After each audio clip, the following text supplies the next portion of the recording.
that might be it. That looks like a safe bet. Right through that valley there. Yeah. Excellent. Hey folks, welcome back to the Terradome. So, I'm planning my journey to this crashed JP Murchioid ship that my probe picked up the other week. Looks like it's going to be a treacherous journey, but one I'm going to have to make if I want to get off this planet.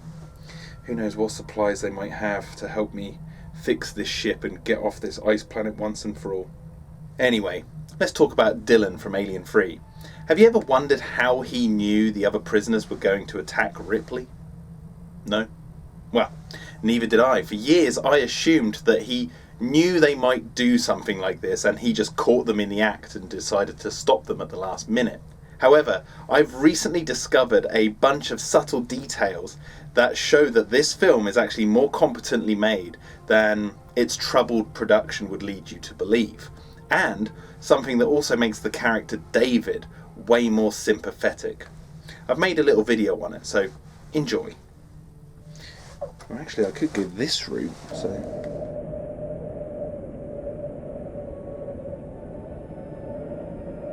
For some brief context, in this movie Ripley is the only survivor of an emergency vehicle crash on a backwater planet called Forina 161.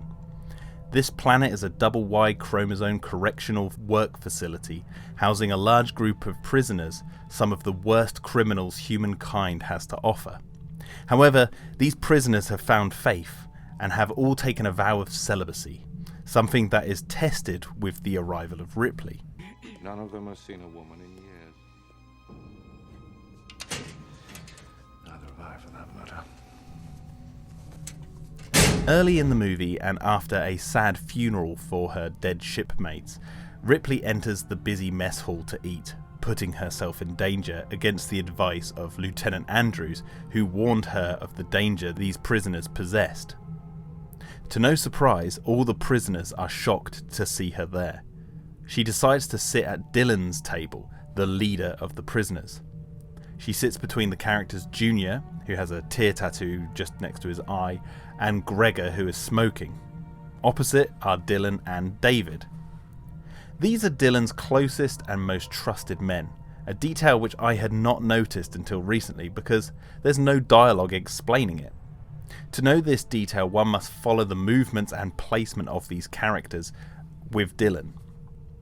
For example, to emphasise this further, earlier in the movie we can see that David and Junior are standing by Dylan's side during the funeral scene.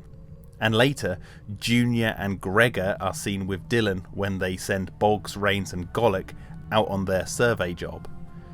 These three men never leave Dylan's side. They're his most trusted men. They eat with him, and they even perform the tasks that Dylan sets for them. So back to the mess hall. We see Dylan bluntly tell Ripley that he's a murderer and rapist of women. Ripley, who is obviously grief-stricken, taunts him, asking, "What are you waiting for?" Are we waiting for God to return and raise his servants to redemption? A moment showing Dylan's verbal proclamation of his faith over his temptations to commit the past sins that he'd once done. However, later we see two of his men, Junior and Gregor, leading a gang of other prisoners in an attempt to rape Ripley. They're not waiting for redemption. They give in to their inner demons and act on them. But fortunately, Dylan then shows up and saves Ripley. As I mentioned earlier, for years I assumed Dylan just knew of this and decided to stop it at the last second, but actually it was David who informed Dylan of this act, sticking to the righteous path. But how do we know this to be the case, I hear you ask? There's no scene showing David telling Dylan about the planned rape.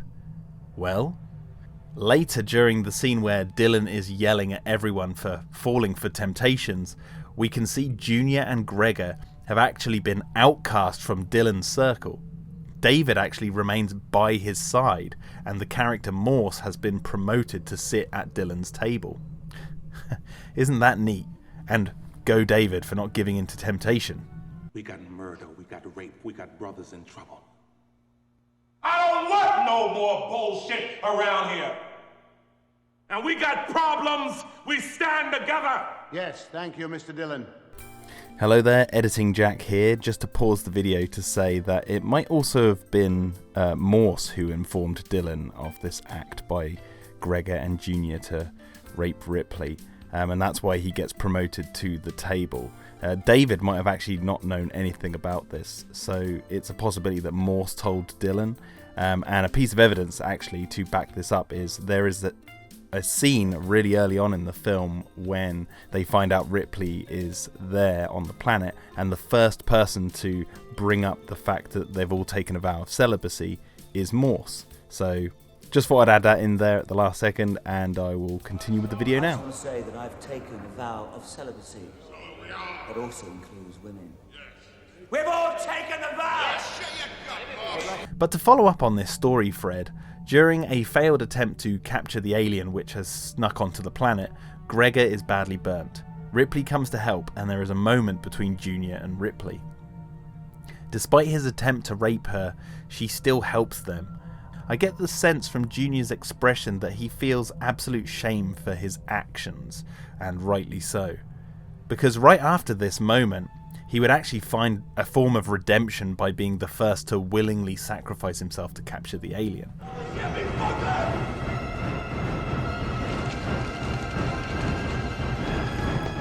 I think this all adds brilliant depth to the prisoner hierarchy on Farina 161, with absolutely no dialogue explaining any of it.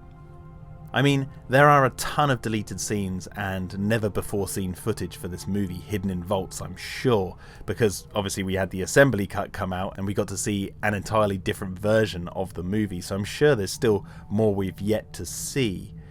So perhaps there was a moment shot where David caught wind of the attack on Ripley and informed Dillon, but as far as I know, no such scene was filmed, which just makes this really cool in my opinion. Also, it's this kind of detail which makes me wonder if Alien 3 really had a troubled production as bad as people suggest. The continuity here is excellent for a film that supposedly had rewrites on set and all that malarkey. So hats off to the filmmakers for weaving in these clever little details that make this already awesome movie even better.